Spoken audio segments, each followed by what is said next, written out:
Activate.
Activate.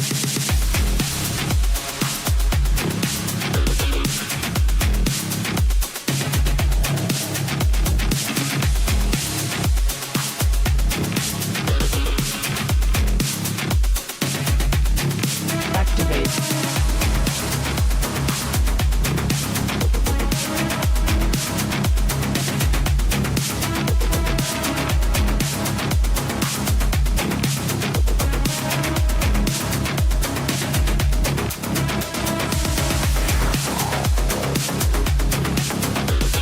All right, this is King Bucho. Welcome to BDA Boxing, the Boxing Debate Arena.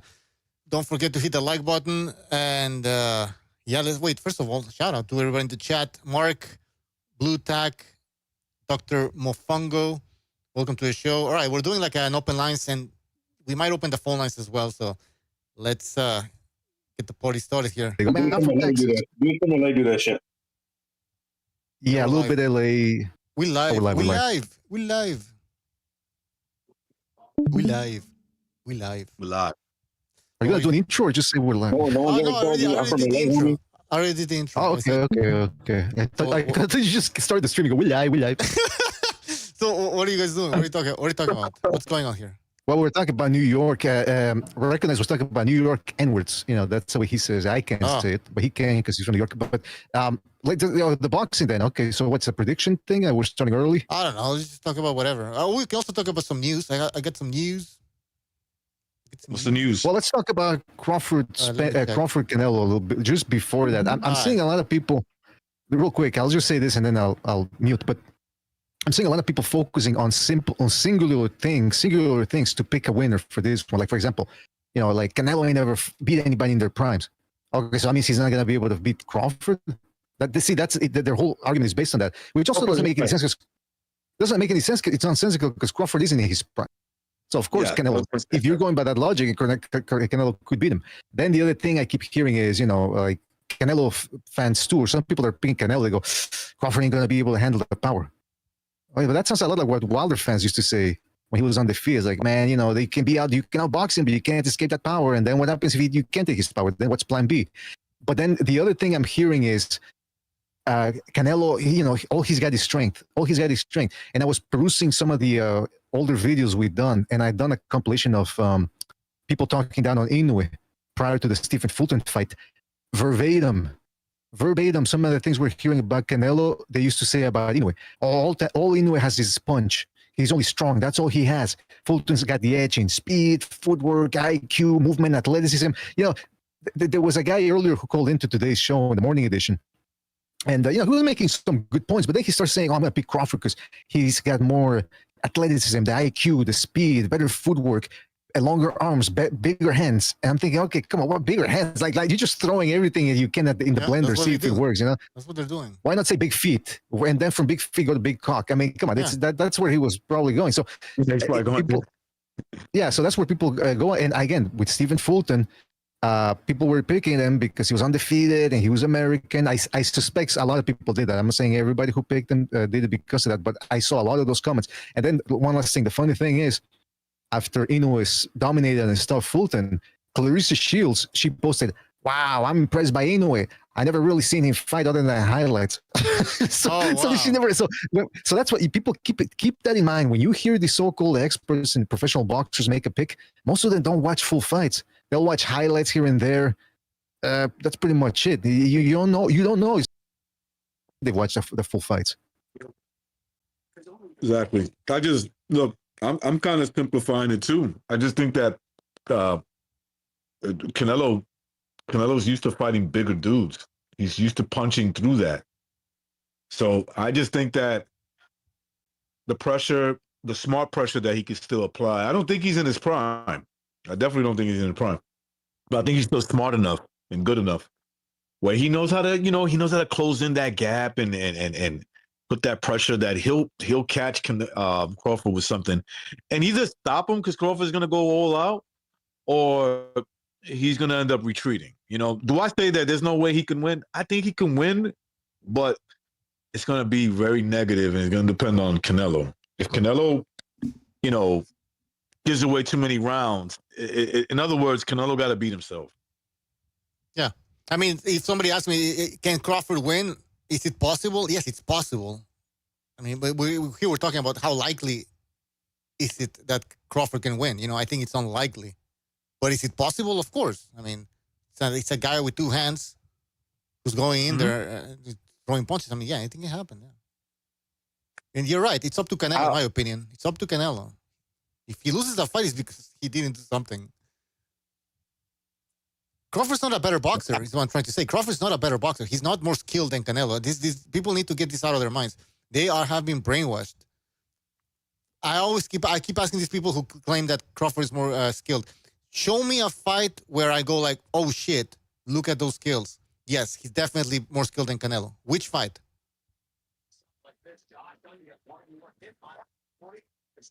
There's not a fight.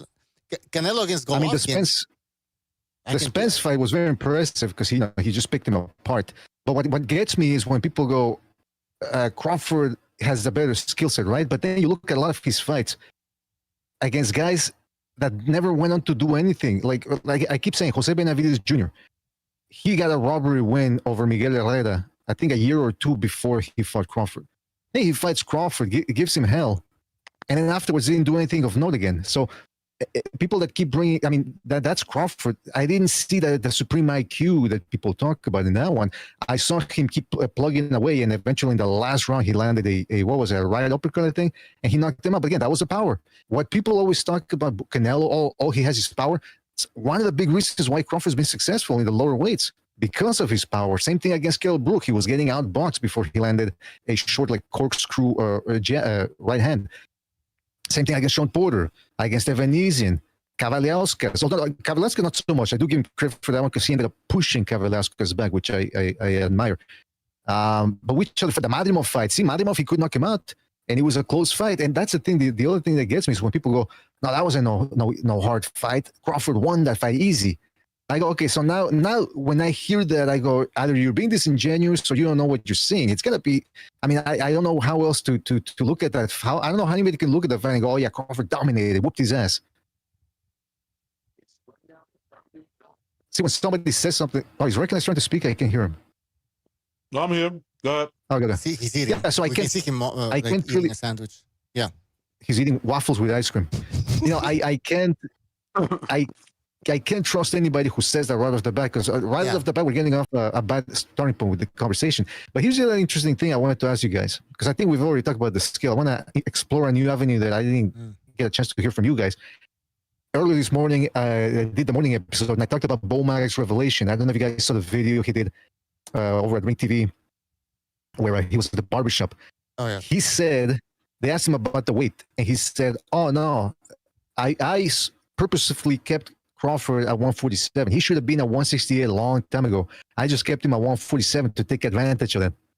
So is that everything that a lot of us have been saying about how, hey, that the size discrepancy might not be that substantial come fight night between him and Canelo, straight out of the horse's mouth from Bomac. And also we got evidence from Crawford himself back in 2018 saying he walked around 170 plus pounds. So what else do people want when it comes to Crawford and saying that, yeah, he's not this little dude coming off from 140, 147 to fight the 168 pounder. He walks around at 168 pounds. Now Canelo, how much does he weigh? How much does he weigh when he's not fighting? What, maybe 170 something, maybe 180? I think that was a number I'd heard. But the point is, I don't know if he weighs that much on fight night. We have to discover that. So the point is, Crawford is a big dude, and it is interesting that Bomac said that, hey, we should have been at 168 a long time ago. I don't know. What do you guys think? Do you think he's propping that up and lying a little bit to make it seem like, oh, the size discrepancy ain't that much, or do you think he was being truthful? I think he's telling the truth. What I think he's telling you is that he was a weight bully. Well, why didn't he That's say what that before? Yeah, but the timing is correct now. I mean, imagine he would have said that before when Crawford was still 147. He would have. Well, right. He's not going to tell you when he was when the fight's not right. Canelo fight's not on the horizon. He's going to say, yeah, no, he belongs in this weight class. But we know that when he was even at 140, he did a photo shoot. And he was all muscular and shit. He was 175. Yeah, on the scale. Yeah, he took a picture of that. But I mean, but also, I mean, obviously they're trying to, or Bomac is trying to, maybe scare Canelo a little bit, saying, "Hey, this guy's big. You think he's small? He's actually pretty big." But at the same time, they're kind of tarnishing a little bit of Crawford's reputation, because now you're saying that he was too big for these welterweights. That's a good point. And then they don't think a lot before they speak over there at Bomac's camp. Remember when they were saying, they were debating about, in other words, Crawford's fans like to say Canelo ain't never fought nobody. But then when Canelo presents that issue that, hey, my resume is superior to yours, to Crawford starts getting tongue-tied, and he goes, well, Ricky Burns, that was my best opponent. And then he himself discredits his own win over Spence by saying Spence ain't going to make it to the Hall of Fame. That's your best win. Well, why did he say that? I mean, what the fuck? I didn't know. He said that months ago. But That why was would dumb. you say that? That was dumb. It goes to show you that he's. Yeah, I think he has something against. I think so. Spence, yes. Yeah. So anyway, the point is like, what do you mean he hasn't fought somebody as good as Bud? It's like, what about Triple G, motherfucker? Like, did you guys forget about him? Fought that guy twice in his relative prime. I wouldn't say Golovkin was in his prime, his absolute prime. That's not going to ever happen, being that, there's an 8-year gap between the both of them, 8 or 9 year gap. That's not going to ever happen. So he fought him when he was the fucking man. He was still the man. Mm-hmm. And, I thought he lost the first fight. I thought the second fight was a draw. The fact that he could do that with a guy of Triple G's caliber, who I think that there's no way Crawford could go up to 160 and fuck with Golovkin. Not when he was at his absolute best. No, even towards the tail end of his career. What was his last fight at? That's a good point. Middleweight. The Japanese dude. Yeah. He's not no version. Right. He's not beating no version of Triple G at middleweight. That's not happening. Well, I think Crawford. Yeah, go ahead. I think Crawford would have some success with Golovkin because Kell Brook was having some success against him in those early rounds. But then Golovkin's pressure was just too much, and that jab too. I mean, yeah, I don't think Crawford would have made it out. I mean, prime Golovkin, people are forgetting, man. People are discrediting Canelo's win over Golovkin now. Oh, Golovkin was 35. I got news for people. 35-year-old Golovkin beats the Charlos. He beats Andrade, Billy Joe Saunders. Almost all the guys that Canelo beat, Golovkin would beat him too. And I'm not just saying that, it's talking out of my ass. Look at what he did to Willie Monroe. Guys who were about on that level, or maybe a little bit. Guys like Martin Murray. People like to say, well, Danny Jacobs, he could knock him out. No, but he beat him. And Daniel Jacobs was huge. He looked like a fucking light heavyweight in there. So people forget about how dominant Golovkin was, and the fact that Canelo's been one of the few guys who's been able to stand there in front of him. The other guy was Derevyanchenko, but even Derevyanchenko was never the same afterwards. And he took a lot of punishment in that fight. And let's not forget that he was, Harvey Dock was the referee for that one. He botched, I think it was in the 9th round. Golovkin had Derevyanchenko on the ropes, and he was hammering him. And there were like 7 seconds left. And the referee jumps in. And Golovkin and Derevyanchenko look for a second. They look like, oh, are you stopping the fight? And then Harvey Dock looks at the count guy at ringside. He goes, oh, okay, no, the round's not over. So then why the fuck did you step in?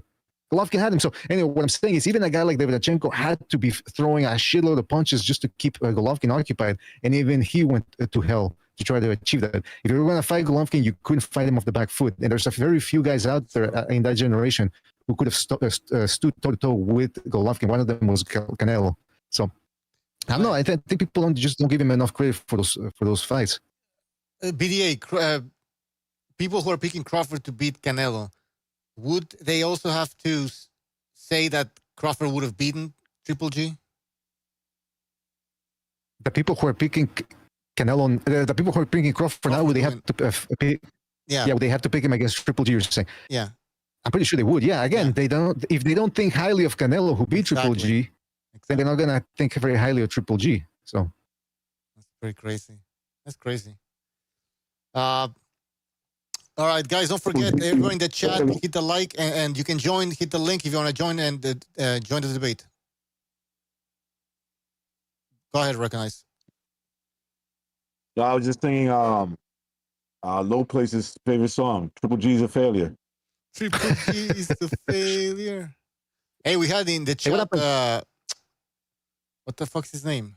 Dead Game. He made a comeback. And Dead Game said, right? Yeah, Dead Game said Eddie Reynoso will throw in the towel.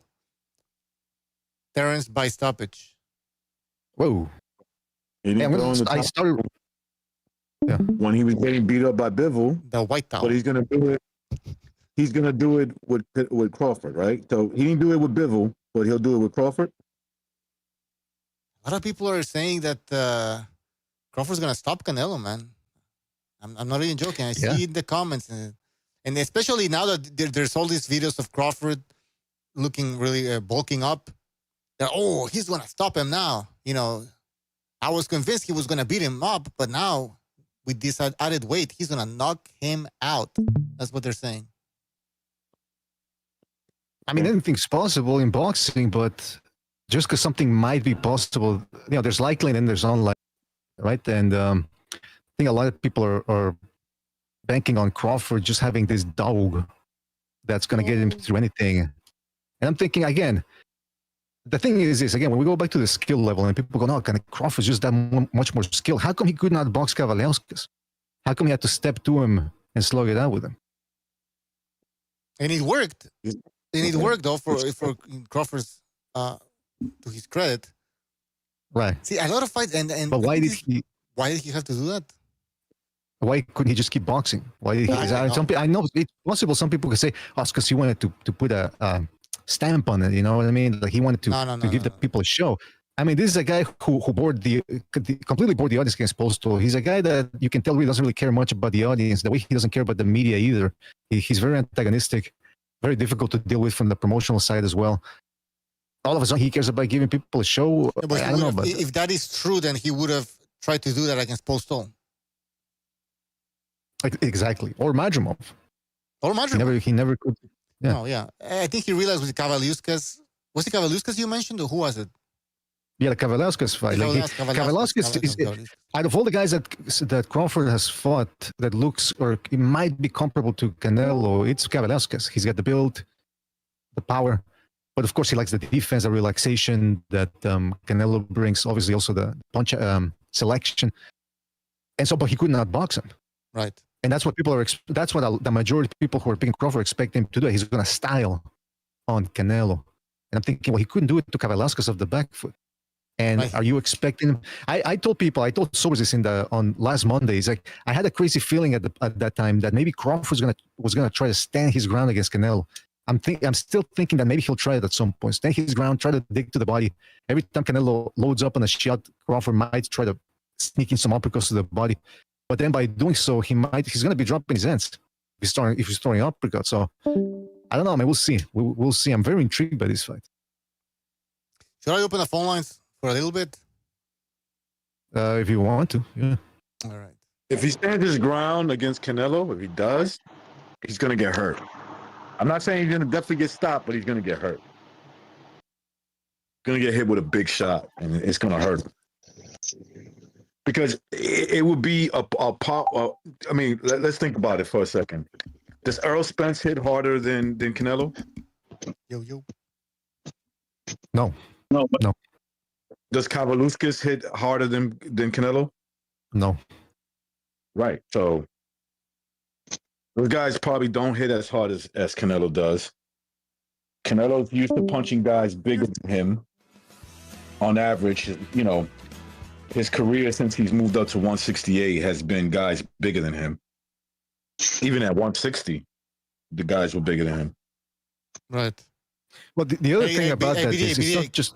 Can you hear me okay? Can you hear this okay? You damn right. I'll take every one of you sorry pieces of trash. I hear that well, but your volume, your microphone volume is very... Yeah, but that's the thing, because I switched to line in. How bad line is in, it? yeah. How bad is it? It's very low. I mean, I can't hear how it sounds on YouTube, but I would assume... no, it's I think on YouTube you might sound okay, but here you might, with the other guys on Discord, you might sound low. Do you hear Stone Cold? You damn right. I'll take every one of you sorry Yeah, I heard Stone pieces of Cold trash. Clearly. Okay, Yeah, so then you'll be able to hear the phone call clearly then. I think so, yeah. Yeah, okay. So who cares about my voice? All right. Oh, did Stone Cold die? Is he the next one to die or what? Ah, come on. Why? Come on. Uncalled for. But what was I going to say? Yeah, go ahead. Sorry. I thought Rajan was going to say something. Oh, no. No, you brought up Stone Cold. Like, anytime you bring up a wrestler, oh, guess who died? Oh, you like Rajan now? Huh? Yeah, he's doing it. You like Rajan? You like Rampage's son? Oh, speaking of that, catch him at his next event. I'll announce it. I'll post it up. So just keep an eye out. Okay. You have what I was going to say. What I hear? No, I said this guy has issues. Nah, I just said, what's up, everyone? Hey, what's up, Sabadino? What are you doing? We're talking about the what's been going down because somebody in the chat. Sorry, I forget who it was. The names are all screwed up now in the chat for some reason. I can't see the actual names. I just see the handles or whatever they're called. So they're longer. But somebody in the chat mentioned that what I talked about early in the morning, which is that the Crawford camp had said that they weren't going to talk to the media anymore up until fight week. And now all of a sudden, when Canelo started sparring with Boots, we saw Bernie the Boxer talking to the media. Now we saw Crawford talking to the media, as was Bomac. And I'm thinking, why all of a sudden did they decide to talk to the media? I thought, like, were they really that riled up because Canelo sparred with Jaron Ennis? What does that have to do with that? You know what I mean? It's like, it's not that big a factor in the fight, I don't think. And I would expect them to know that. So why did they feel the need to have to come out and address that after they said they weren't going to talk to the media? Because it does. It's a big deal. It's a big deal to them, right? Maybe not to other people, but to them. Well, it was a big deal to a lot of people because a lot of people reacted to it. Maybe that's why the Crawford had. Maybe that's what made a big deal for them. That a lot of people start feeling like it was something that they had to respond to. I mean, I don't know. From Canelo's side, I don't know if I look at the Spanish media and all that. I haven't seen him doing any interviews or anything. They're staying quiet over there, so it's a bit of a. There's pressure on Canelo. There's pressure on Canelo. Do you guys think Canelo has pressure? I don't think so. You do? Well, why not? Why not? Canelo doesn't want to. He doesn't want to lose this fight. That's for sure. That's the pressure. Because why? Like, imagine he loses to a smaller guy. He has a lot of critics in Mexico. I'm telling you, a lot of Mexicans hate him. Oh yeah. So No, actually, Butcher, you're right, because he does have maybe he doesn't care, right? But the media is gonna talk shit about famous people, right? So you give them a reason, they'll do it. Like Americans, they're gonna support the Black American fighter, and there's people in Mexican media who just love to shit on Canelo. Yeah, like ESPN Deportes, and I don't know why, but I don't know if you guys seen Nacho Beristain, right? Well, He was talking. Bro, I don't get it. Like, why do you hate this little fucking ginger guy? He's been the best athlete. Because Marcus was the best athlete to represent Mexico. Right, like, why are you guys being such haters? Guys, we gotta take a phone call, all right? So. Oh yeah. Here we go. Wait, the fuck. 410, you're on the air. 410. What's up, guys? What's up, Jerry? What's on your mind? Hey, how you doing, Hey, buddy? the audio is low. I don't know if it's just me. No, now it's good. Go ahead, Jerry. Yeah, we're in for a treat, I think. We're in for a treat here. Bud Crawford, I've been a critic of his resume. It's not the worst thing I've ever seen, but for a guy to be the consensus #1 pound-for-pound guy, it probably should be better, yeah. And there's a long story behind that. It's not easy fighting a smaller guy, especially one of that caliber. That's not an easy task. And in this case, in my estimation, Bud Crawford is not smaller than Canelo. He's just not. He's been cutting weight by his own mission from 170 plus, and Canelo fights at very close to his walk-around weight. He always had. He's been a money fighter his whole career, and he's a fighter that's in the rare position where he can fight where he's comfortable, because he's really not a super middleweight. He's small at that weight. Anyone should be able to see that. No matter who he gets in there with, they all look bigger than him. Jaime Munguia, you name it. I can't think of a guy I've seen him in the ring with, maybe Amir Khan years back, where it looked like he was about the same size. But Crawford has his things, what he does, and Canelo has his. And I agree with the one caller. Canelo, we're gonna get the best Canelo, whatever's left of him, and I still think he's a valid fighter. I mean, people are saying he's slowing down. Maybe he is a tad, but he's still very valid, and he is not going to want to lose to a career welterweight. That's not in the plans nowhere. But Crawford has shown us he does have dog in him. So I think we're in for a good fight. I'm picking Canelo, though, to stop Bud Crawford in the second half of the fight. I would not be surprised if Crawford is ahead on points at the time. I just don't see him avoiding the punches from Canelo, and I don't think he knocks Crawford out cold. I think he knocks him down, he gets up hurt, and gets stopped. That's what I see, but I can see a path for victory to both fighters. I do not see Crawford knocking Canelo out. Anything's possible in boxing. If you've watched long enough, you know that. But that's one of Canelo's biggest strengths. He's got a chin like a corner of a brick building. Hey, Jerry. So, Can you give a percentage? Yes, sir. 60-40? 80-20? For what? For the outcome? Yeah. I don't know. I mean, I'll be honest with you. I think it's a fairly even fight, all things considered. Crawford's a little faster than Canelo. He's not worlds faster like some people are claiming, but I'd say he's a little quicker. But more poignantly, Crawford throws a 1-2, and Canelo really doesn't.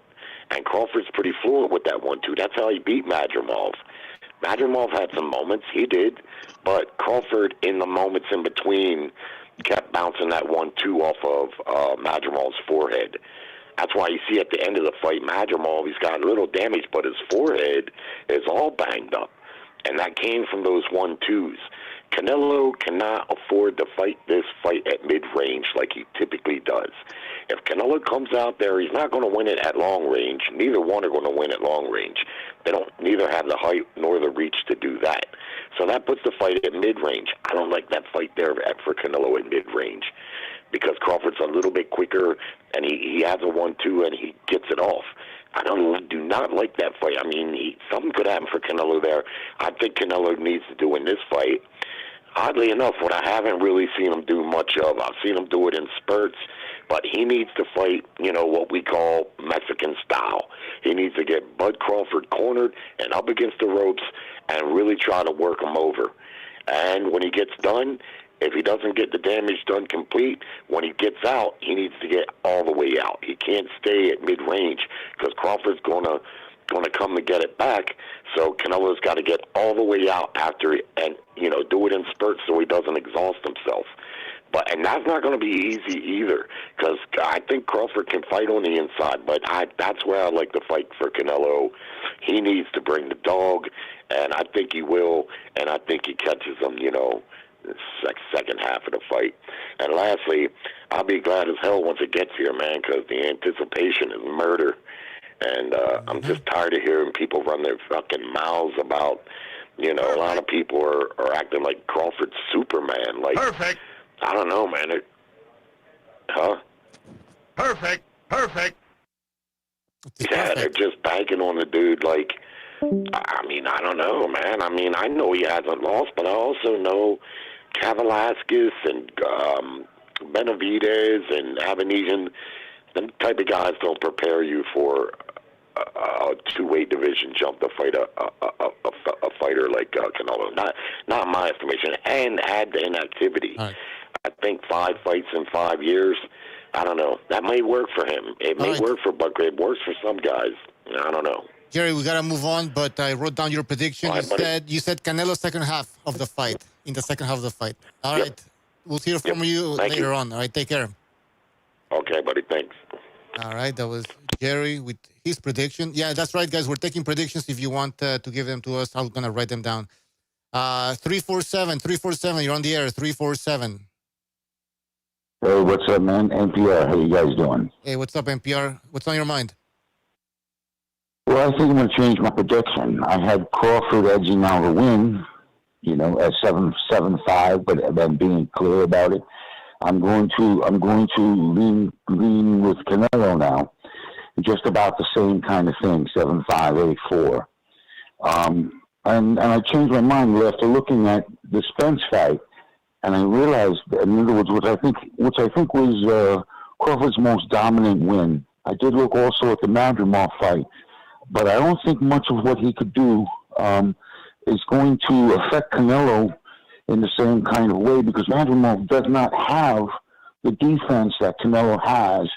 So in order for Bud to win, he has to keep the fight at long range. Now, it's interesting that Jerry said something very interesting.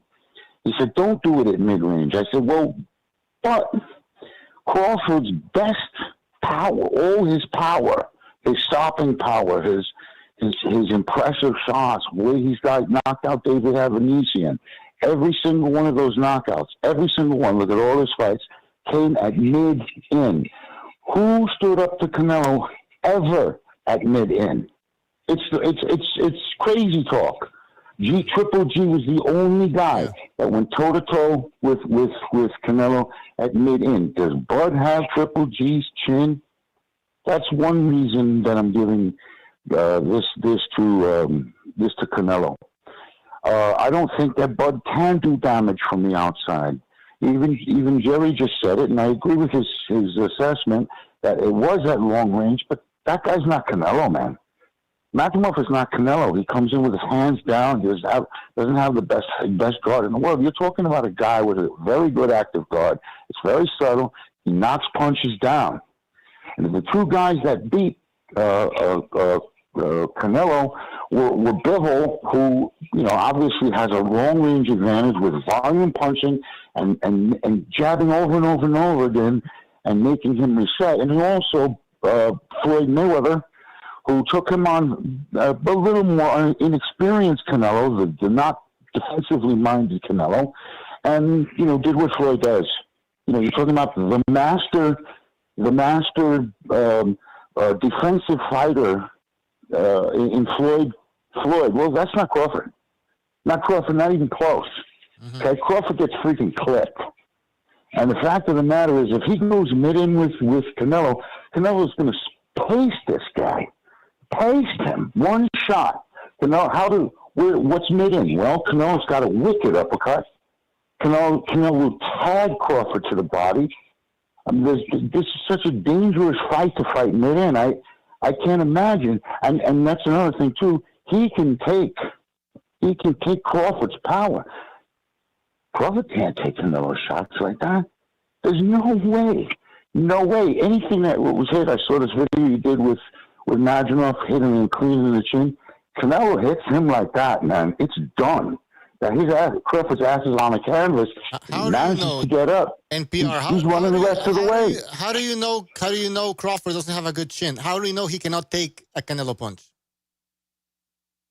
Very few can, right? We would say, well, who could? So could Bivol take it? The answer is no, actually, but Bivol has an unbelievably tight guard, right? Unbelievably tight guard. I mean, he's way out of reach too, which Crawford's not going to. Crawford's not going to be out of reach of Canelo. Okay, he's not. You're talking about a guy who's 6'1", okay, who takes light heavy shots his whole career, okay. And versus Crawford. There's something else to consider here. I thought about it. I took a look at both the guys' records, how many quality wins they got, famous wins. So basically Crawford, first quality top tier win or whatever was Ricky Burns, and then filled out. Okay? I took a look at that. I took a look at every single fighter that Crawford's ever fought. There is not one guy on that list that Canelo would not paste. Not one that he wouldn't paste. Okay? And earlier than him, those guys will be backpedaling the whole fight. Now I took a look at Canelo's. Are we to say that Terrence Crawford would beat a guy like Callum Smith? Danny Jacobs? A super fine switch hitting fighter? There is no way. Okay? Danny Jacobs would floor Crawford. Crawford wouldn't land. Danny Jacobs was a high-quality operator. Okay? High-quality boxer. And you take a look at that. You can go down the list and you just say, well, could he really beat a guy like Plant? 6 feet tall. Plant was a master boxer. He didn't have a lot of pop. But Crawford would not be able to necessarily land on him. What beat him was superpower. Crawford doesn't have superpower. He's very accurate with his shots, but once again, where are those shots coming from? Mid-in. Yeah, all right, Jerry, we got to move on with other calls, but great points. All right, I got your prediction. I'm going to change your prediction to Canelo 7-5, 6-4. All right. All right, man. Thanks a lot, guys. Later. Take care. All right, that was NPR. Let's take another phone call here. 442, you're on the air. 442. Hello? Yeah, you're on the air. Yeah, I just I heard someone commenting, about Ignacio Beristain, criticizing Alvarez for no reason. No, there's a reason behind it. It goes back to when, before Alvarez was even famous, Beristain never had good things to say about him, And Alvarez, he's always been real sensitive, with the Mexican press, You can't criticize him because they always take it personal, they were trying to bring him up. Televisa, they were always hyping him, So he's not never really taking criticism too good. That's why these guys always criticize him so much. Right. He criticizes them too. It's like a back and forth. They criticize each other. It's not a one-way thing. Like if you look at interviews in Mexico with Alvarez and Reynoso, they don't have good things to say about Beristain or Marquez.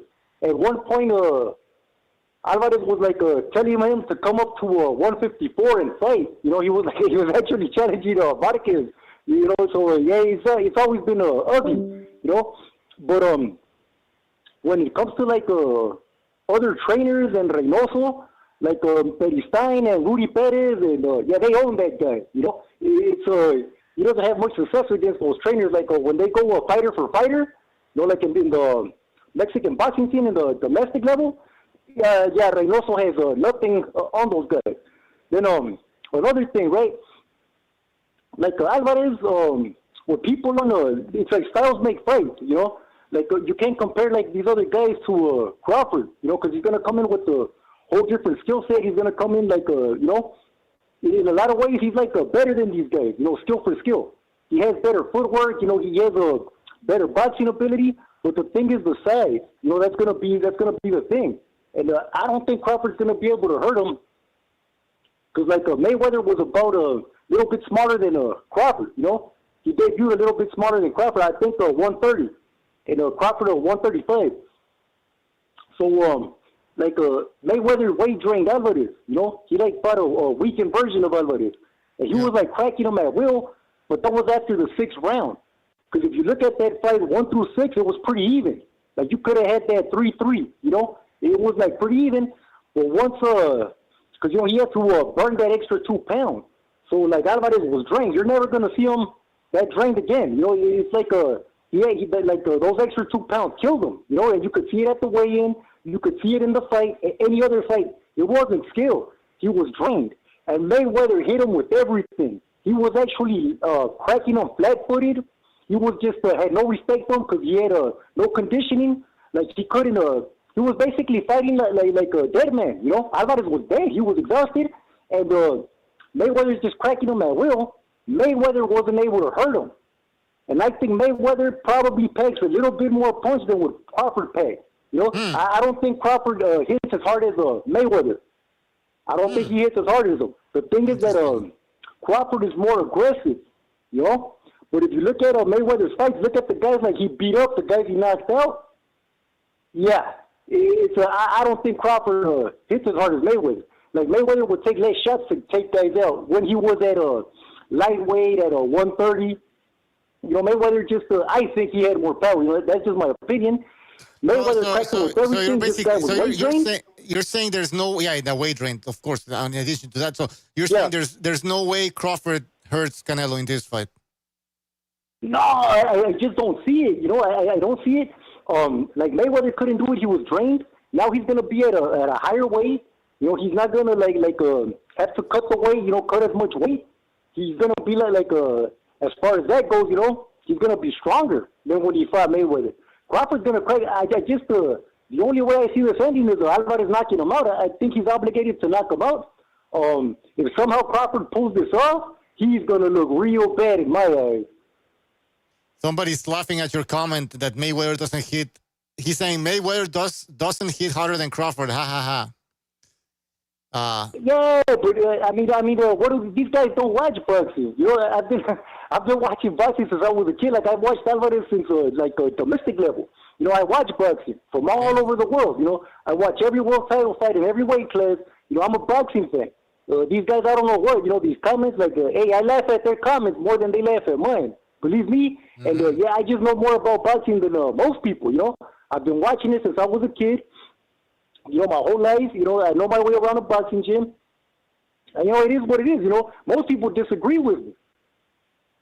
Hey, this is El Vergota, right? Exactly.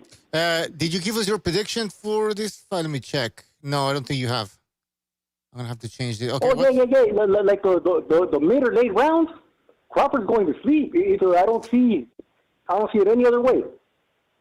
So Canelo by stoppage, middle rounds. Like you're saying, knockout. Are you saying a hard knockout like Pacquiao Marquez for? Oh yeah. Yeah. Yup. Exactly. He's gonna. Yeah. It's like Crawford's not gonna run. Because it's not gonna. He already said he's not gonna run. I don't see him doing that. He might try to wrestle him, like make it that type of fight, kind of hit him and hold him, and do that Bernard Hopkins, Andre Ward type of thing. But even then, sooner or later, he's gonna get cracked. Mm-hmm. I mean, what was it? Pugilistic hurt him. Who else hurt him? But he's been hurt. Gamboa at lightweight. Yeah. I just don't see him he's going out. All right. Well, we got to move on, but thanks for calling, all right? I got your prediction down. Take care. Have a great day. All right. I'm going to write this down later, guys. Don't forget to hit the like button if you're enjoying the show. Also, you can join the Discord, link in the description, or you can call in and give us your thoughts on this mega fight. We're only 2 weeks away, guys. 2 weeks away. It's coming. It's coming. All right, let's go back to the Discord here. Who's still in here? BDA, are you still there? Sobers, Rajan, whatever the fucking name is. Severino. Any comments? Dímelo. Any comments on what you heard from these callers? I mean, the caller was. I'm with a caller. I think. What's his name? Crawford is one of those guys that. I think his pride will be like too much in the way. I think he's gonna end up being knocked out.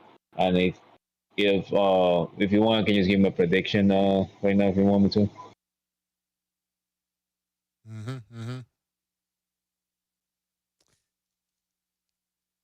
So far we have about more than a dozen predictions here. We need more predictions, guys. Call in, give us your prediction, or jump on the panel. We're taking down predictions. What else? I got Canelo by 10-round TKO. All right, let me write it down. Old stock. Wait, which round? By 10 TKO. Oh, by 10th. Sorry. 10th round stoppage. All right. Okay. Yo, people kept saying, well, they respect if Canelo wins, right? Since like, oh, they don't respect it because Crawford was old or he was small. They should ask, right? When Crawford loses, will they respect if he runs? I won't, because if he loses but he fights like a man, like I tip my hat to you. But if you lose, if you get hurt, and from that point on you just lap the ring, right? Like you waste people's times. Boxing, it's on Netflix. It's a new platform, and like you hurt the business for other people. Like I wouldn't respect it. If you lose and you run like a bitch, I can't respect it. How likely, go on your shield, man. How likely is it, in your opinion, that Crawford runs like a bitch? I feel it's likely. Because his demeanor, his demeanor is like, I'm just here for a paycheck. Like he's making more money in this fight than he could ever make by himself. So for him, the win is not beating Canelo. The win is just making it to the fight. Right. So I feel like that's for him. He's gonna, again, he gets cracked one time and he's gonna concede. He's not gonna give a fight. I'm hearing. I just hope. Canelo I hope I'm wrong. I hope I'm wrong. I hope that he fights. But I'm hearing that Canelo has never fought somebody like Crawford that has that dog that Crawford has. So you're saying that you think it's likely that he's gonna be running? Man, you're contradicting a lot of people here. I mean, I hope he does have that dog, man. Like what's his name? The Puerto Rican guy that fought Canelo, right? Berlanga. Yeah. Yo, he actually, people say like he lost every round, bro. He did not really show respect to Canelo. Like he took his chances. He was trading with him. He didn't run from Canelo. Like he did not run. He took his chances. He came up short, but he still fought. Hey, that's true. He kind of fought, yeah. Let's take a phone call here. 210, you're on the air, 210. Hey, what's up, guys? Paul. Hey, what's up, man? What's on your mind? Hey, what's going on, guys? Man, I'm leaning hard. Well, I'm leaning towards Canelo decision, man. I want to say a draw because I think Crawford's gonna start well and give him fits just off the southpaw stance, athleticism, using his feet. He'll probably clinch a little bit, but then Canelo will kind of slow him down. But guys, there's not going to be a knockout in this fight. Everybody's calling for a late round knockout. Like Canelo's not knocking cherry picks out, so he's not going to knock. Crawford's a high level fighter. When you get two high level fighters like this, you rarely see knockouts. So people banking on the knockout versus guys that are past their primes, I don't see it, man. So I'm edging Canelo, but I want to say draw, man. But I think Canelo's going to pull it off, man. But it's going to be a closer fight than people think, man. it's true that Canelo hasn't stopped a lot of his opponents lately, but what about the fact that Crawford's moving up 2 weight classes? Do you put any weight on that? Yeah. Yeah. Yeah, I mean it's a weird move. I mean, if he puts on too much weight, I mean, you know what? A lot of people are holding that back for their predictions, and I don't blame them. So it's kind of hard to do a show like this because everybody wants to see what they look like at the weigh-in. Like if Crawford fills out too much, I think it's going to slow him down. If he puts on too much muscle, it's going to wear him down. But I think Canelo's not really, he can make 160. So I don't think the height is about the same. The reach is on Crawford's side. But I don't know. I'm edging Canelo, but I think it's gonna be a little close at first, and then Crawford's gonna kind of wear down with the power and either like move more and clinch more, a little bit of both. But these are two high level guys, man. I want to see a knockout. I hope I'm wrong, so the casuals can really get back into boxing. But like every time we see two high level guys like this, we rarely see knockouts, man. So I just Canelo by close decision. Close decision because you actually think that he's gonna have difficulties with Crawford. Is that what you're saying? I think the first 5 rounds. Yeah, I think the first 5 rounds, Crawford is going to be fresh, and he's going to use his feet, his angles, his southpaw stance. He's got longer arms. I think he's gonna give Canelo fits because Canelo's not really, he's really just using the high guard and just trying to bowl in with power shots, and that just shows because when you get older, you can't move like you used to. But yeah, I think at first he's going to give him problems, but then Canelo's just going to kind of wear him down with the pressure, hit him in the arms. And Canelo will bruise him up and slow him down just by, even if he misses, just hitting the gloves, hitting the arms. I think that's how he's going to slow him down and kind of take over at the second half of the fight. So I think it's going to be a close decision, but I think Canelo's going to edge it. All right. Well, anything else? No, man, appreciate it. But yeah, but like I said, man, it's the weigh-ins. That's going to be the telltale sign, really, man. If we see if Crawford bulks up and he looks muscular, man, I got Canelo by that's when I'll say he's a knockout. Like for Fernando Vargas versus De La Hoya, even though that was steroids, but muscles hurt you in the fight, and if he puts on too much weight and loses his reflexes and speed, it's game over. Yeah, I remember that fight. All right. Well, thanks for calling. Call back again next time. Take care. All right, guys. All right, guys, don't forget to hit the like button if you're enjoying the show, and you can join us via Discord. The link is in the description and in the chat, or you can call in. The number is on your screen. All right, let's get back to the panel here. Let's see. You know what? Let's play a game. I want to play a game. I got 50 questions here about the fight, and you guys can answer those questions. Also in the chat, you can participate as well. So, question number 1. Okay, this is a stupid question. Who wins and how? We already talked about that. Question number 2. What round does a fight end in? What are these fucking questions? Stupid AI. If it's going to end by a stoppage, I'm going to say it's going to be in the second part of the fight. I'm not expecting an early knockout. Very unlikely. Is the size and weight difference too much for Terence Crawford to overcome? Some people say that it doesn't matter, actually. Crawford is that much better. He's so much more skilled. He has that higher IQ. He has the X factor. He has those intangibles that, it doesn't matter if he's the smaller guy. He's going to win, right? And Canelo's so flat-footed that, he's old now, apparently. He's washed up. Crawford should win. The weight, forget about a weight difference. It doesn't matter. Edward Torres says Canelo throws 7 punches a round. I think Mr. BDA kind of debunked that narrative. People should watch his video. He goes into the whole punch count, the average punch count that Canelo has. It's around 400 and something punches, and he's still throwing that amount, except in the Williams Cole fight. Team Batman Boxing says Canelo round 8. All right. Blue Tech says the high IQ American style beats the high IQ Mexican style. Well, that's what some people are saying. Some people are saying there was that comedian that Allstock mentioned, Ari Spears, I think that's his name. He's saying that when it comes to big fights like this, the African American always beats the Mexican, right? So I guess Crawford fans can relax a little bit and just, know that, right? Someone sound like a fuck. C-Quiz says that Canelo aged faster than Bud. Yeah, Canelo aged faster than Bud, apparently, because Canelo has over 60 fights or something like that. So, yeah, apparently now Canelo, he's washed up a little bit because he had so many professional fights, right? Does that even make sense, people? Mr. Pelavaca says, Bucho, Canelo will be robbed like Kovalev in the first word fight. That's what I fear. That's what I fear. We saw the judges, the referee, the commentators. Who are the commentators? Well, it's none other than Max Kellerman and Andre Ward.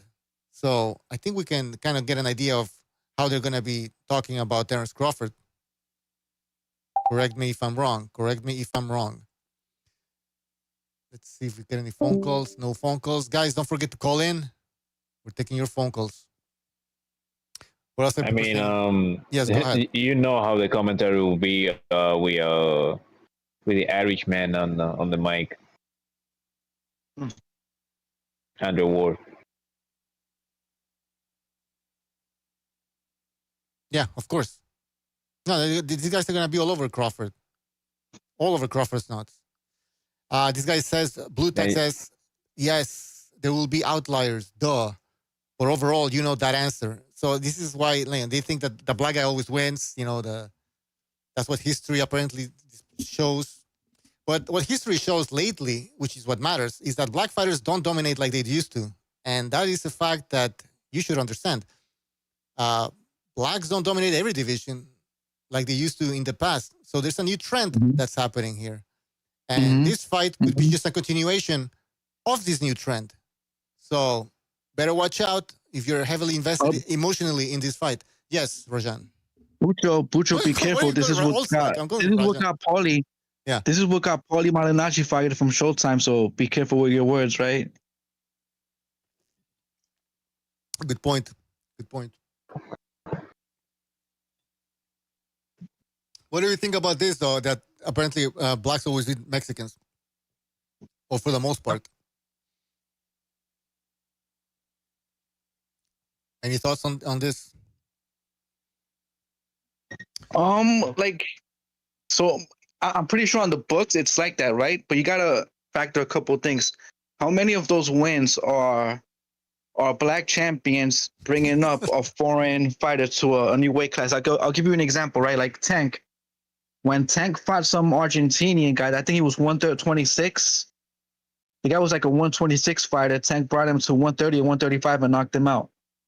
Like, how many of those wins at the top level where black Americans have to W over Hispanics or those type of wins? Or a different one, right? Where it's a close fight like Charlo and a different Argentinian when they fought the first time at 154.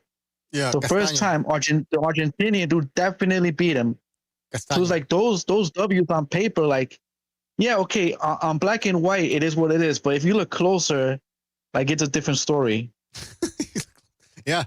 Yeah, I don't know. Yeah, a lot of people are saying, well, why not? Why I'm make sorry, this I ratio? think, Yeah, I think I'm with this. I'm ratio. going to drive away. You're like, any black listeners, they're going to run away and, like, turn the channel off. But it is what it is, man. If I'm saying anything wrong, no, again, no, I always say, if I'm misinformed, make me look like an idiot. Like I always say that if I'm off, correct me. But I know I'm not off. If I knew it, I wouldn't be saying it. Of course. I don't think you'll be saying something that you believe is a lie or wrong, in your opinion. Now somebody's saying it's not about race, buddy. Why make it about race? We're not making it about. We are answering some comment. Somebody made a comment making it about race. So then we got into that a little bit. But hey, listen, it's boxing. It's a debate show. We're gonna address what people say in the chat. That's how it is. Freedom of speech. Freedom of speech. We're going to take a phone call here. So let's take a phone call. 713. 713 on the air. Hello, guys. I can't believe people are picking Crawford like run a tsunami on Canelo. He's been having a whole year to train. When he fought that Russian guy, I think he's training with Joel Diaz. Yeah, but when he moved up to 154, he just didn't look like the Crawford at all.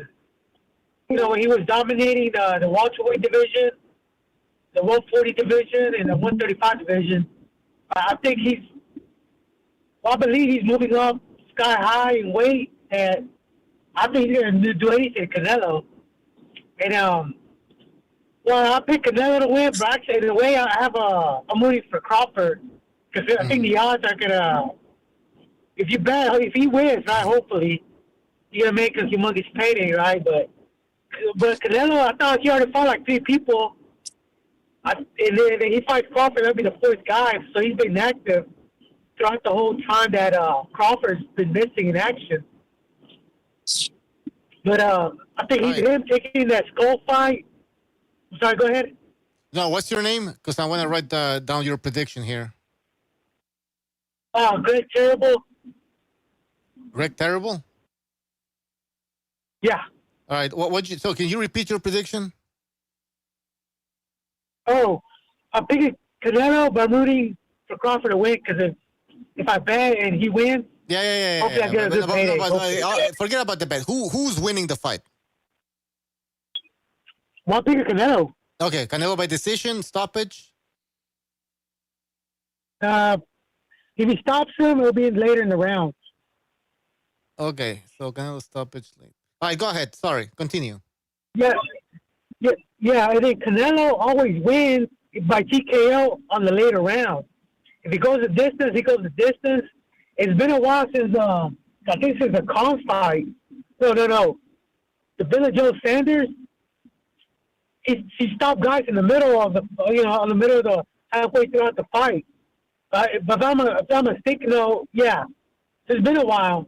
But Crawford, if he knocks people out, it's on the later rounds too. So I don't see him. I just don't see Crawford winning by TKO. They're saying like he's so buffed up. He might, I just don't see it.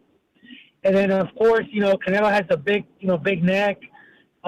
His punch resistance is pretty good, decent, compared to the guy that Crawford has fought. That I mean, the way they're making it out to be, I think Canelo was right. There's no point of fighting Crawford because he probably needs something we didn't know. That now it's a race war basically. So it is a race war. I think he should have fought Benavidez. I believe he should have fought Benavidez to get it over with. I think he had the tools to fight Benavidez. But at this point, man, I guess Canelo was right. I guess Canelo was right. All right. That's me not liking Canelo. Thank you for having me on the show, man. All right, thanks. You got anything else to say? Yeah, anything else you want to say? Because I don't have anything to say. No, that's it. All right, man. Take care. See ya. Thank you. Bye. All right. We got Greg the Terrible. His prediction, Canelo stoppage in the later rounds. We're going to take another phone call here. 909. You're on the air. 909. Yo, what's up, Bucho? This is P Trauma or Phil Miles in the chat. Oh, yeah, Phil Miles. What's up, man? Yeah, what's up, man? Hey, so I've been listening to you guys for a while. Today, I just realized that you guys were live, so I hopped on. Caught what NPR had to say. What I think the whole race thing is really blown out of proportion by fans because a lot of things, a big thing that people misperceive about Canelo is that he actually respects and admires black fighters.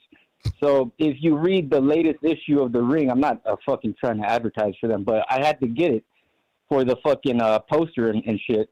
But if you read that Doug Fisher's article, he actually says when he first met him, he asked Canelo who his favorite fighters were, and he said Muhammad Ali and Sugar Ray Leonard. So Canelo actually respects black fighters and takes things from them and uses them.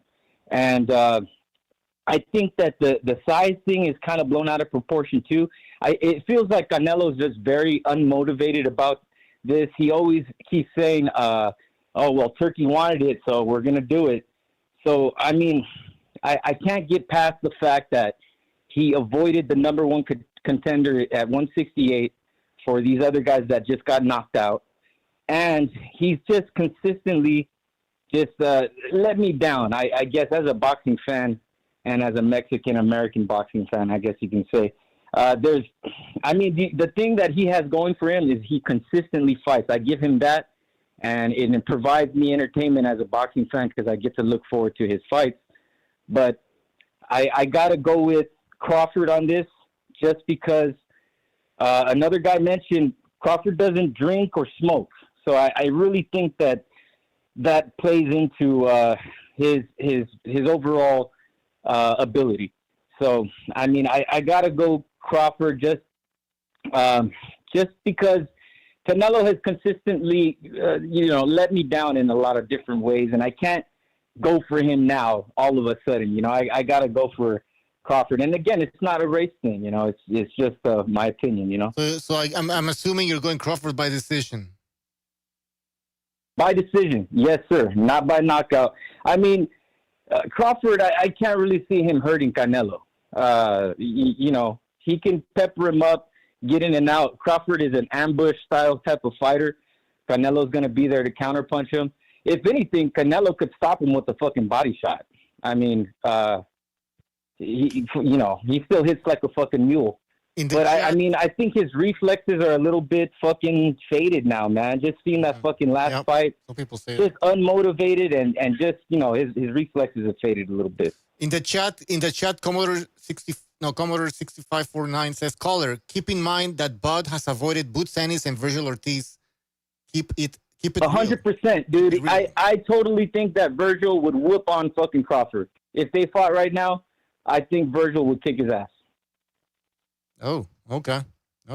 Interesting answer. Yeah. Anything He's the else? best at 154, dude. Look what he did to Madrimov, man. He fucked him up. Yeah, Crawford couldn't do that to but him. you think he's going to beat Canelo because you believe that Canelo is that washed up, that much, done for.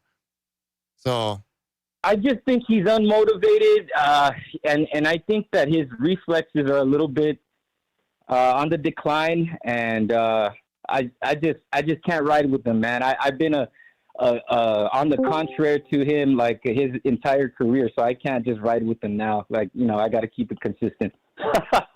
All right. So you're a Mexican American going for Terence Crawford. All right. Interesting. Very interesting. For this one, yeah, man. Okay.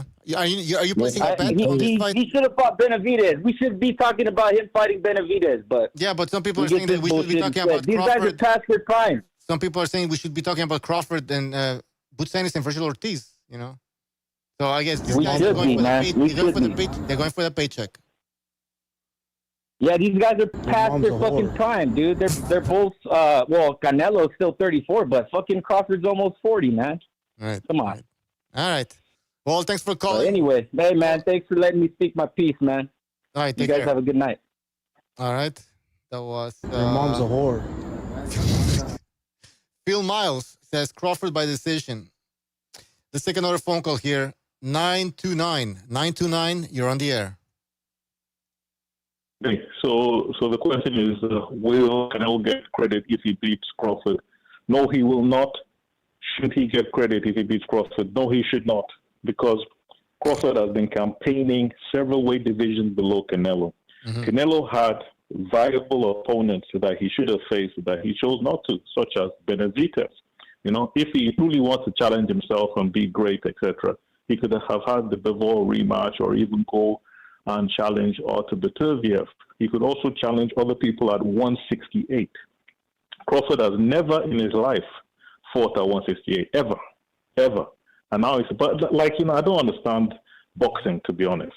I think that it is a shame what it's turned into, because it used to be effectively people trying to prove who is the apotheosis of physical prowess in a ring. Now it is a business that actually tries to pull the wool over people's eyes and is effectively a dishonest business, because there's no way you should be fighting somebody several weight divisions like this. That's what Jake told us.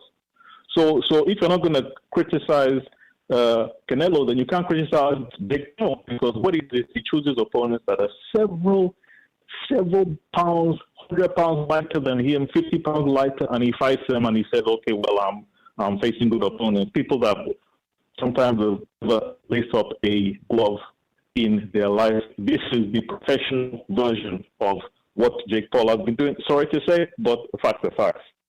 I have a question. Who do you think is going to win the fight? You see, what people don't appreciate is that Canelo is very, very, very powerful. I'm not a fan of his, but if you look at his neck size, his back size, etc., leg size, I beg your pardon. That's what prevents him from getting knocked down, getting knocked out, etc. He has a very thick neck, and he's so strong that, again, Crawford has never fought a losing game. How is he going to be able to knock down somebody who has fought Golovkin, fought Bivol, and was not knocked down by either of them? It doesn't even make any sense. And as far as outboxing Canelo, look at the difficulty Crawford had with Madrimov.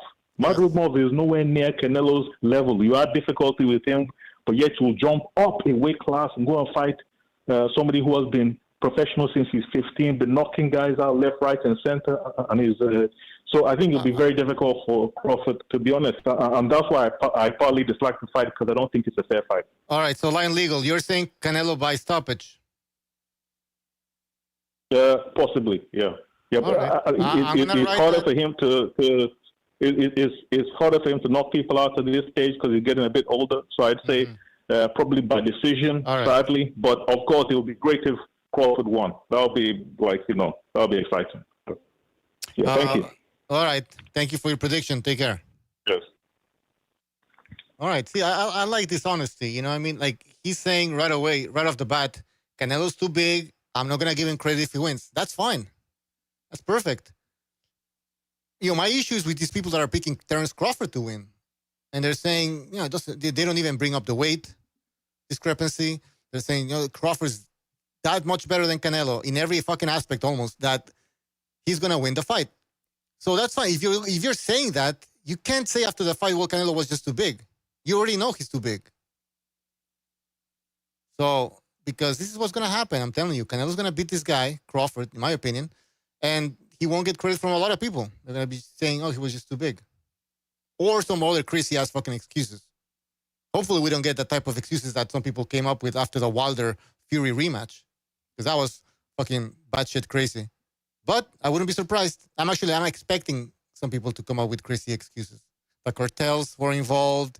They poisoned, Turkey poisoned Crawford. He betrayed him. It's going to be funny as hell. Guys, don't forget to hit that like button if you're enjoying the show. Also, you can call in. The number is on your screen. Or you can join us via Discord. Link in the description. And in the chat. All right, guys. And that guy, I agree with. Yes. I agree with what he said, right? The only thing I would add is, right, like as of a year or maybe a year and a half ago, Canelo was like, he's too small for me. Like, everything that guy was saying is right. But, bro, like, Crawford was the one asking for the payday. He's the one pushing for the fight. Yeah. You know what I mean? Yeah. Like, he's the one that was like Benavidez. Right. Benavidez was begging for a fight. Crawford was begging for a fight. So, like, bro, like, he asked for it. Now he's going to get it. He's going to get what he asked for. You know what I hear? I'm hearing Canelo dragged Crawford. They use this word. He dragged them up. He's not dragging anybody. It's stupid, bro. Who the fuck? You just say, like, the most simplest thing is Crawford sold his ass for money. That's it. Like, he knows he's going to lose, right? It's just a matter of how bad. Is he gonna fight like a man or concede and just lap the ring? Like, he knows he's going to lose, man. He sold his ass for money. Yeah, exactly. I mean, he's doing it for money. Yeah, that's fine. You can do whatever the fuck you want. Like, but don't start saying that, somebody's forcing Crawford to fight Canelo. He's being dragged by Canelo or anything like that. No, he chose to fight Canelo. He's the one that's been talking about it. Canelo didn't want the fight at the beginning. Then finally he accepted. That's how it is. Earl Stevens, thank you for your super chat. He says, put me down for Canelo's stoppage under 9 rounds. All boxing media will lose credibility after this fight. They have lost their minds. Absolutely. And I posted some videos with their prediction. Actually, one video with their predictions. Jesus Christ, I can't even talk today. We had Teddy Atlas saying that, so-called expert, he said that Crawford's going to win because he has the X factor and he has intangibles. And he will use these intangibles, use the X factor to win the fight. You can interpret that any way you want. I don't know what the fuck he's talking about, but whatever. Maybe you guys understand. Canelo 9-round stoppage. All right. I'll be adding your prediction in the list. All right, guys, call in. But I don't like. Yes. I don't dislike the Crawford fans. I generally like to see people with egg on their face. So when Crawford gets slept, I'm gonna enjoy it. I mean, it's gonna be funny. Again, if he fights like a man. Bucho, if he doesn't kill him, it doesn't count. Okay, I don't need this to be. I don't need him to be schooled or whatever, comprehensively outboxed. I need him to be fucking brutalized. I need a floating rib, right? I need him spitting up blood in the corner. When they take out his mouthpiece after the fight, I want there to be like 3 teeth sitting in the mouthpiece. And they're like, holy shit, how did that happen? You know what I mean? And then when they interview him in like 3 weeks and ask him about, I'm like, bro, what was going through your head when Canelo was rocking your shit? I want Bud to be like, I don't remember anything from the last 2 weeks. I don't remember shit before or after the fight. That's how it needs to be, bro. Well, we got a call. I don't know if you heard El Vergota who called in. He's saying that it's going to be like a Pacquiao Marquez knockout. Do you see that happening? Amir Khan style. I'm going to stick to that. Okay. I would be okay with Canelo beating him up like he beat up Liam Smith. Instead of like just one punch, just beat him down like that. That would be good. John did Psycho Stu. Even better. God willing, right? God willing. Hey, can somebody contact that ref? We need the same one. Hey, guys, let's take a phone call here. 916, you're on the air. What up, man? What's up? What's up, folks? Now, man, real quick, man, I feel like it's going to be some loaded glove action, man, and it ain't going to be fair. You know what I mean? That's the only chance Terrence Crawford has, bro. Exploding gloves? No, more like the straps he uses. You know how he straps his gloves? Yeah. I feel like this whole process has been in his head.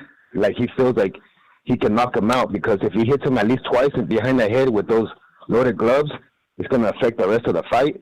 And he's gonna find any way to cheat, man. That dude just cheats, man. You know what I mean? And that's what it is, bro. Interesting. That dude's a cheat, man. You know, and this last fight where Chiraz was, it was a test, just like the anesthesia guy where he tested his gloves and then he fought Spence after. This last fight, he went over there, wrapped that dude above his hand, the left hand of that dude. They saw it works, so now him and that freaking dude from Saudi Arabia are like, yes, we could do this, you know? Because they're going to strap it. Something's going to get, it's going to be some kind of cheating, bro. Wow. And you think Turkey, do you think that His Excellency Turkey Al-Sheikh is behind this or knows about it? Oh, come on, bro. Come on. Come on, bro. Like, he was behind that first strap with that Shiraz guy, bro. If you ever go back on Terrence Crawford's videos, when he wins with the real winnings, like when he beats somebody up, he never takes his straps off at the end of the fight. He always leaves them on, raises his hands on. But if you notice, the last fight, he didn't beat that dude up at all, right? Well, guess what? When he raised his hands, he had his bare knuckles. He's showing both his hands. So that day, because that guy Diaz, he was on that fool. He was on that fool. He knows. He was like, he was probably watching him every second. You know what I'm saying? So make sure he didn't cheat. You know what I mean? Because he couldn't pull it off that day, so he couldn't do nothing that day. If you notice, that's the only time he has his knuckles out in his bare hands, bro. Every other fight, he never takes his straps off, his fighting stings. He just keeps them on, bro. And he goes in the locker room with that shit, and nobody knows. You know what I mean? Interesting. And boxing's corrupted, bro. Boxing's corrupted, bro. So like this last fight, if you just go back and notice, he doesn't hurt Madrid Ball at all because they caught him like he couldn't pull off that stunt. But then he tried it again with Chiraz. There's some new technique going out there, bro. I don't know what it is, but they're going to find some technique where they're not going to get cases, and that shit's going to be really solid by like the third round, and he's going to have more power, you know? So if he catches Canelo with that, even though Canelo is tough and shit, come on, bro. It's like getting hit with bricks and shit, you know? How do we call you? Because I'm going to write this down. Give us your name. Huh? Your name? Me? Yes. Oh man, I'm from Sacramento, bro. They call me Sacramento, bro. We'll call you Sacramento. So you're saying that? Well, you think Crawford's gonna win by cheating?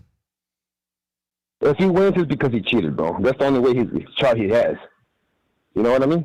Like he gets hit too much with that straight right, bro. The number one knockout punch that Canelo has, bro. You know that straight right. He got caught with that. Madrigal caught him like fucking how many times? 30? That fucking day, the last fight. Yeah, a bunch of times. You know, he kept on, and he didn't adjust. And they say he's the king of adjusters. Mm-hmm. You know, and this is the thing, bro. When you look back at Canelo's fight, when he got a big head and he wanted to keep on going, I'm going to go to 175 without a tune-up. And he learned that B-Boy's one of the best fucking most active fighters that never stops punching. You can see in the third round, his hopes went down because his body ya no se podía mover. He was so fucking heavy, bro. From the fourth round on, this nigga was getting beat up, bro. And he this is the thing about Canelo. That dude did not give up, bro. He was getting a beating, bro, and he lasted the 12 rounds. But he saw, personally, what happens when you jump weights. That's one weight only he did. So he knows in his head, he's pendejo. He's like, the pendejo's trying to step up. He felt how hard it is to go up a weight, and his body not reacting like normal. Because if you notice that fight, bro, that fourth round on, Canelo has no more energy. He can't even move his body. It's too big. Interesting take. All right. You should call back again, all right? Yeah, man. Until I love you guys, man. You guys are badass, brother. God bless, man. Take care, man. Interesting take here. Interesting take. We're going to talk more about this later. 678. 678. Hold on. 678, you're on the air. Welcome. What's going on, everybody? What's up? I think that this is an intriguing matchup due to the fact that both guys are relatively the same. They have the same dimensions. You know, one's a little bit longer, but and the other is a lot more stocky, a lot more just heavier, right? So, with that being said, it's going to be, I think it's going to be a closer fight than people think. Now, Canelo does have the ability to end it with one shot, or at least to seriously hurt Crawford with one shot. But I don't really see that happening from Crawford's end. You know, being that we've seen a trilogy with him and Triple G, and you know, Triple G's best shots, and you know, just didn't really too much phase him. But if anybody in the game can do it, it's Crawford. You know, like because when it comes to just pure. So you're saying it doesn't matter that he's moving up 2 weight divisions, that he's almost 38 years old. You're saying that those aren't gonna be factors. I don't think so, because for one thing, the guy stays sharp. He's always in shape. You know, we see fighters that, you know, that take care of themselves, but as far as discipline, you know, and a student of the game, both are very much so students of the game. Don't get me wrong. Canelo been in pro since he was 15, so he really has no choice. But Crawford, I think his discipline and his focus and his wherewithal is going to help him get through this matchup. And I don't really see him winning on the scorecards. I see it going to decision, and I favor Canelo. But you know, this is what boxing is about, and this is what, you know, like, this is what life is about. You gotta challenge yourself. You gotta go out and look for the biggest and the baddest, all right, you know, opportunities. So what's your name and what's your prediction? This is Tomahawk Take. Tomahawk Take. And Tomahawk. Yes. And my prediction is Canelo on the scorecards. Okay. That sounds reasonable. All right. Anything else? Yeah, but I don't think Crawford's getting stopped, though. That's a stretch. I don't think he's getting stopped. I mean, he's far too experienced, far too smart. And not only that, he's tough to be a bigger shot. But, yeah, we'll see. We shall see. We shall see indeed. All right. Thank you for calling. Call back again next time. Take care. All right. Another phone call. 862. You're on the air. Hey man, from Jersey, and I just want to make it very clear. These budsexuals are insane. Yep. I don't know what the fuck they're doing. I mean, this guy has no idea what he's about to see come the 13th. And let me just explain something real quick about experience. This guy was so after legacy and experience. Why the fuck did he take on another fight at 54? Or how about, why did it take us so long to unify at 47? And who has he even beat? Like, it's just ridiculous that we're in this stage of boxing where we have to play the defense to these guys either being homosexual or being tribal. And then we got to act like it's no big deal. And it's every fight. They did the same shit with Charlo. They're doing the same shit now. And then they're gonna hide. As soon as this guy gets his ass knocked out, they're gonna go into hiding. The same way they went to hiding when they said that Charlo's gonna walk this guy down. He ends up getting walked down. What was the excuses then? It's the same shit. These people have no respect for themselves, no ethic, because they don't hold themselves accountable for shit. And you see it in the culture, you see it in the boxing. This is what they do. And then we gotta sit here and play defense to this shit. Like this shit is normal. This shit is not normal. This fight ain't normal. Like you said it before, Canelo did not want this. They don't do shit for his legacy. And this guy he's special. He's this, he's that. Yeah, he's so fucking special. This guy's older than Canelo. Accomplished what? What is he so special for? The only thing he seems to be special is that he got this fight. And that's the only reason why you guys are hyping up, because it's an opportunity to feel special. But what the fuck was special before he even got this opportunity? That Magic Mall fight, that was special? Y'all stopped talking about that fight like a year ago. What's so special about that fight? So I'm just so bored of this shit. I'm so bored of these budsexuals, and that's all I want to say. I'm gonna go with the first half of the fight. He's gonna get knocked the fuck out. He's gonna get flatlined, or he's gonna look like Charlo 2.0 because he's smaller and got skinny legs. That's what's gonna happen. It's either gonna be Charlo 2.0 or he's gonna get flatlined in the first 5 rounds. That's it. It don't make no other sense to sit here and take these budsexuals serious.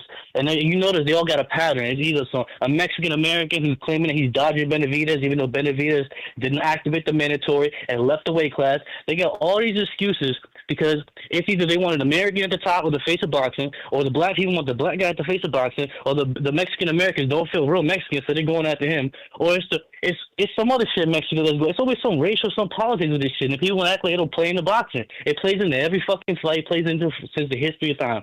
But everyone wants to act like, oh, they got nothing to do with race.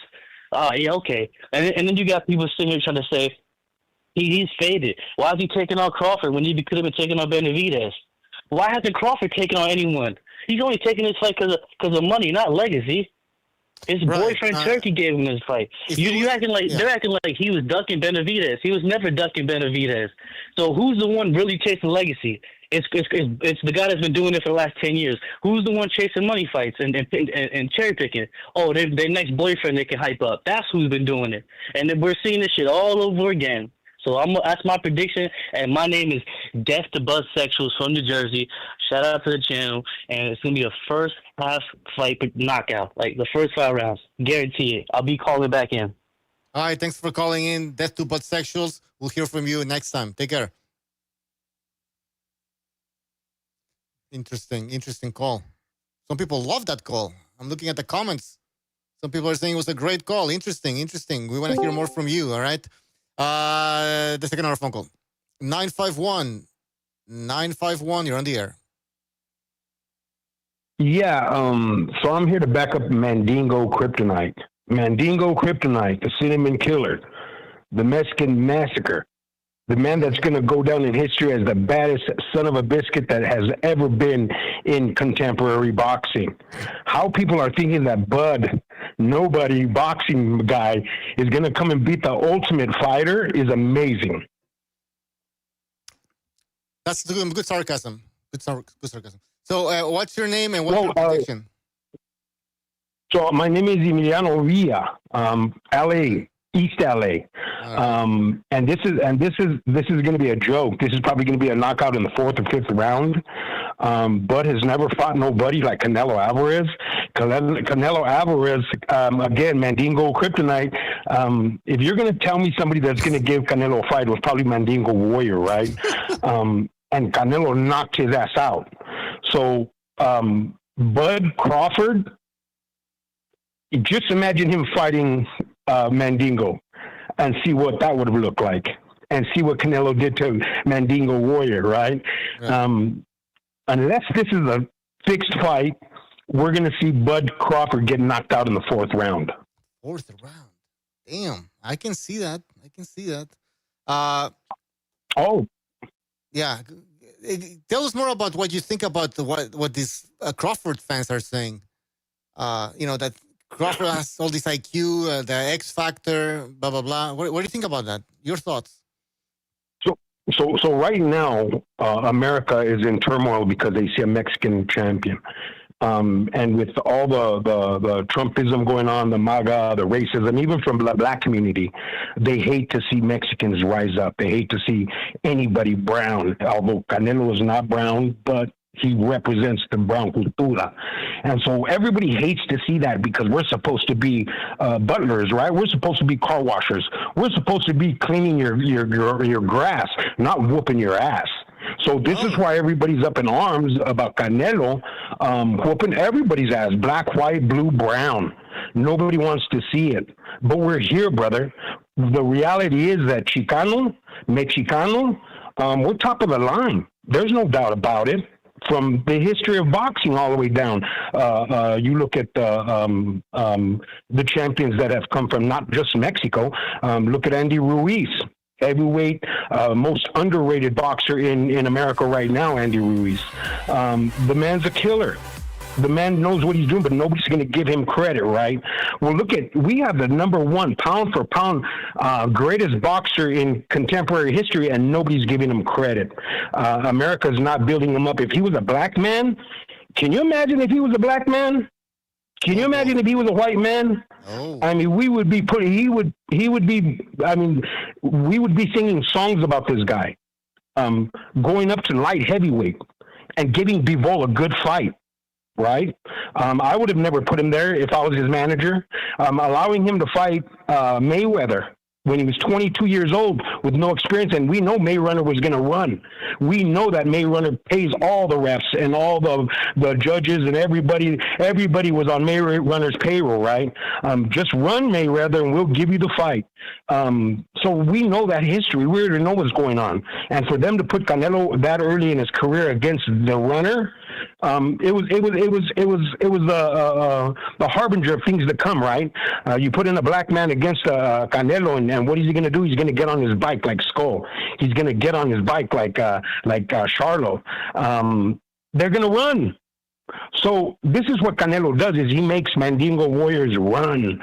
He chases them down and he puts them on the canvas, and that's what we're going to see this next fight on September 13th. I guarantee it. All right. And so, some people are loving your phone call here. Call back again, all right? We want to hear more from you. Take care. You got it, brother. Thank you. Wow. Great call, bro. I know. I knew Never Sowers loves this call. But, hey, listen, anybody can call. Anybody can tell us what they think about this fight. And, we don't censor anybody. Speak your mind. Shout out to Jean Ryu. Let me go to the super chat here. Jean Ryu, really appreciate your super chat. He says, "Salute Bucho and BDA. Part of me feels Crawford will be on his bicycle once he feels Canelo's power. He doesn't want to be a meme like Spence Jr. That's a good point. I will still go with Canelo, TKO. He's motivated to shut the haters." That's a good point. I'm telling you, I think he is motivated. I think he knows he has to go for the stoppage. So let me write your prediction down. Guys, don't forget to call in. Hit the like if you're enjoying the show. Subscribe. And you can also join us via Discord. Link in the description. So he's saying Canelo, TKO. Yeah, you're right. He doesn't want to be a meme. He could become a meme. Crawford can. But we'll see. We'll see. Some people think that Crawford has the X factor. So, I mean, if you have the X factor, you cannot lose. We all know this. Let's see if we had more phone calls here. Any in the panel, anything you guys want to add to this conversation? All right. I guess not. We got somebody named So Juan. is there anything we want to add to the conversation? Yeah, just anything. Or your thoughts on what you've been hearing. The last caller. I thought it was funny. The last caller, he's made a lot of good points, bro. You know what I mean? I was calling. I like the term Mandigo Kryptonite, where I was calling Bud the Great Black Hole. But we could use them. We could use them in sync, right? We'll use them both. Yeah, I never heard that one. Pretty interesting. What else? I don't know. How long have we been on the air? Let me check. An hour and 36 minutes. All right, let's go to 2 hours, I guess. Yes. All right. I'm hearing a lot of interesting phone calls here, and I gotta tell you, this fight is what boxing needed, because we've had a lot of good fights. The best have fought the best. I mean, listen, we got Beterbiev Bivol. If it wasn't for the Sheik, it wouldn't have happened, because both guys were asking for too much money. 2 years ago, we got Crawford Spence. Same deal. Crawford was asking for a lot of money that, his star appeal was severely lacking, and they managed to find the money to do that. And we saw that. We saw Fury Usyk not only once but twice. So we've been having a lot of good fights. I mean, even Shakur Stevenson Cepeda. It wasn't a big fight, but it was a significant fight for hardcores, because people thought it wasn't going to happen. And so we're getting a whole bunch of fights these last 3 years. Boxing is really, since the pandemic, boxing's been on a run. And this is really just the icing on the cake. I remember Solbers used to say, it was like whenever people would bring up, this was 2023, hey, Benavidez Canelo, or, do you want to see that, or do you want to see Canelo Crawford? And Solbers like, man, fuck Benavidez. I want to see him fight Crawford. Because it's true. I mean, Benavidez Canelo would have had a lot of hype and all that. But this is a pound for pounder in Crawford. And it's got the whole narrative of the history behind it, of a guy coming up in weight, defeat a bigger guy. You're seeing every other week it's drama. I thought about 2 weeks or 3 weeks ago, I thought, man, there's going to be a point where this is going to slow down, and then it's going to pick up on fight week. But it's probably, that discussion is probably going to die at some point, in the last 2 weeks prior to fight week. And now, man, it has not died down. Everywhere I go on the internet, on YouTube, people are still talking about this fight, analyzing every aspect, every little thing that might or might not happen. So it's really good for boxing to have this fight. It is good for boxing. In the chat, do you think this fight is good for boxing? Yes or no? Some people are saying no because it's a mismatch. But regardless of the weight discrepancy and all that, is it a big fight? Is it going to help boxing grow as a sport? I'm going to start. Do you have a list of predictions already? Yeah, I'm already running. I'm running them as we speak right now. I'm adding. Okay, we're gonna have to confer and put that all together, because I got a separate list too that I started. All right. Was that? Yeah, you're right. You're right. Yeah. So what I got here from earlier today was Elver Bota says Alvarez by KO in the mid rounds. A guy named Johnny called in, said Canelo unanimous decision, and then Brown Diamond said Crawford by stoppage, rounds 10 to 11. Damn. Well, so I'm gonna read from the chat here. Did you take Mr. Pelavaca's no, what's it called? Prediction? Nope. Fuck. Okay, because he made the prediction in the chat, but I didn't write it down because I thought maybe you would. There's a guy named Flat. Was that? If you send a super chat, it's like easier to see. By the way, or jump on the Discord. I'll try to find it. I'm planning on doing a show. I'm gonna just read the chat and just write all the predictions down. It's just gonna be. Okay, I'm writing down Flasher Gremlins. That's a guy's prediction I found. He says Canelo within 5. Keep watching your color TV. Okay, people are fighting each other with each other in the chat. Matt Chat says Canelo plus 340 by KO, TKO, DQ. Get that money. Hey, do you think the odds are gonna? Because right now Canelo's only a 2-1 favorite, right? Yes. Yeah, exactly. It's not like a. Do you think they're gonna narrow even further, if that's even possible? I don't know. Or do you think they're actually gonna? Oh no. As we approach the fight, the odds are going to get very close. It's going to be a lot of people betting on Crawford. You're going to see more people bet on Crawford. When it comes to fight night, bro, it's going to be split right down the middle. It's going to be like Fury Usyk. Yep. I'm going to be very careful about how I word this because I don't want to have to keep saying no homo and no Diddy. But I'm very curious to see on the weigh-in how each guy's going to look. Now, the interesting thing, too, to watch out for this is it going to be a ceremonial weigh-in that we're going to see on the Zone or I mean, not on the Zone. I keep seeing the Zone on Amazon, fucking Netflix or whatever. Are we going to see a ceremonial weigh-in? Or are these guys going to be straight off the sauna or whatever from losing weight? Because, now they do the ceremonial, they do the actual weigh-in in the morning, and then they do the ceremonial one in front of all the press and all the people. If they do a ceremonial, then that means it's going to be replenished more or less by the time they show up in front of the camera. So they should probably look rehydrated at that point. But I'm very curious, man. Again, we spoke about this in the morning about how Crawford and his team are saying now that the weight's not going to be an issue. But they should have been at 168 years ago. So this whole thing of, Crawford's the smaller guy. He may be, Canelo looks thicker and he's got a deeper chest and a deeper torso and core. But as far as Crawford being that much smaller, I don't think it's going to be that much of a weight differential. I don't know if you heard earlier, we had Lion Legal, the lawyer, right, call in. Mm-hmm. He said that it's a complete mismatch. Because of the weight difference. A big ass fucking mismatch.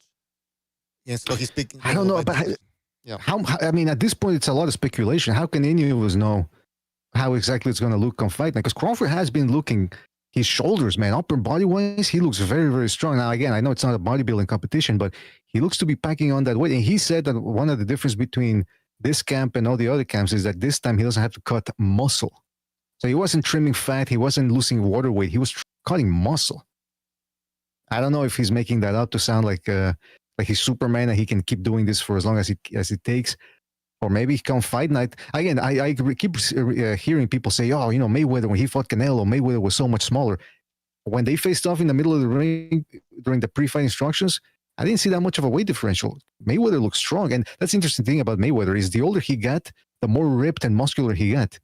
That's weird. Usually that doesn't happen unless you get a special someone in your corner like Memo Heredia or you know what I mean. But so I do wonder if that's going to look. I mean, once they step in front of each other come fight night in the middle of the ring, as the referee gives his instructions, are we going to look at them and say, "Holy shit, Crawford looks strong in there"? Yeah, and this is why I'm telling you, after the weigh-in, when you're going to see Bud Crawford get bigger, physically bigger, a lot of people are going to start putting money on Crawford. Yeah, I think so. I mean, we got people like Gypsy. Shout out to Gypsy who turns for this fight. Who they wait before the weigh-in, before they make a pick. Speaking of picks, I'm gonna look through the people are posting their predictions now, so I'm gonna start taking some down. So if you wanna fill in here, was that? I couldn't hear you. I said I'm gonna start taking the predictions that I see in the chat now. So I don't know if you want to keep, if you got, if you can fill in write here. them down on a piece of paper, or whatever you're writing them. So what we're seeing is a miasma, right? These people are hoping and dreaming. I've said this before. I'll say it again. They're hoping and dreaming. There's a great black hope. They want Charles Burley back. They think the Black Murderers Row is Crawford. They think he's Sonny Liston. They think he's Aaron Pryor. He's Terry Norris. He's Julian Jackson. You know what I'm saying? He's Archie Moore. He's all these dudes, bro. He's Jersey Joe Walcott. He's all these guys. Roy Jones Jr., James Toney, mixed up into one mega super fighter to deliver them the generational fighter, title. That's what he's supposed to be. And it's just, like I said, it's a miasma of delusion. I like the fact that you used the word miasma. Yeah, a lot of people are going to think, "What? Did you have breathing difficulties or something? Is it all that weed?" No, miasma means. Clarify that. But speaking of fancy terms, you know how last week, Sobers, I told you that I had that I was really analyzing Crawford's chances for this fight, and that I really started doubting how my initial thought process had worked, and that hey, Crawford I think has a very, very good chance. You know what happened to me? I started suffering from pugilistic schizophrenia. Let me explain to you what that means. when it's a big fight, I tend to spend a lot of time just watching footage of both guys. And with schizophrenics, what ends up happening is that veil that we have of logic that separates the world of imagination from the objective world. So it's strong, right? So if somebody tells you, hey, there's like a pink gorilla looking for you that shoots eyeballs out of his ass, you think, well, of course that's stupid. That doesn't work. That's how that doesn't exist. But schizophrenics don't have that veil. There's no barrier between the world of imagination and the logical objective world. So anything's possible for them. That's why they start talking about, I'm being chased by the feds and they're beaming mind control thunderbolts into my ass. And, they come up with the craziest things. That's what started happening to me as this fight got closer. Pugilistic schizophrenia. And everything becomes possible. What if Canelo... beaming gay thoughts into your head, BDA. No, nobody's beaming anything into my head or anywhere, for that matter. But I started getting into the pugilistic schizophrenia where you go, well, what if Crawford starts, what if he scores a knockout and blah, blah, blah. And at that point, you get into a space where anything's possible. And then you got to step back and go, wait a minute. You got to go back to the original gut feeling that I had from a month ago. So, yeah, I mean, Canelo, people keep saying he's slow. Maybe let's say his feet are slow. He's certainly not slow with hand speed. Have you seen that? I mean, that, like Bucho keeps always bringing up that example when he dropped Berlanga, that super quick left hook that he uncoiled like a snake. It takes hand speed to do that. I don't understand what people are getting this, that he's slow, that he's low-handed, that he's got these cement hands. I really do sincerely wonder sometimes if people actually watch his fights. I think he's just slow, too flat-footed. He can't move. Yeah, I think if he catches him with a left hook like that in the second round, Bud's not getting up. Yeah. Oh, yeah. The thing, that one he got Berlanga with. All right, let's take a phone call here. I don't want to keep this guy waiting. 951, you're on the air. This is Emiliano. Bucho, I just wanted to, I forgot to tell you when I first came on earlier. I want to thank you, gracias, senor, for doing this, for giving us a voice, because I'm tired of hearing the propaganda. What you just described earlier about the mentality, it's propaganda, brother. It's called saturation media. And this is what they do, is they come on and they saturate the media with mierda, right? Crap. So I want to give you props. I want to thank you for allowing us, Chicanos, Mexicanos, people that back up Crawford or Canelo, giving us a voice to go against this propaganda, right?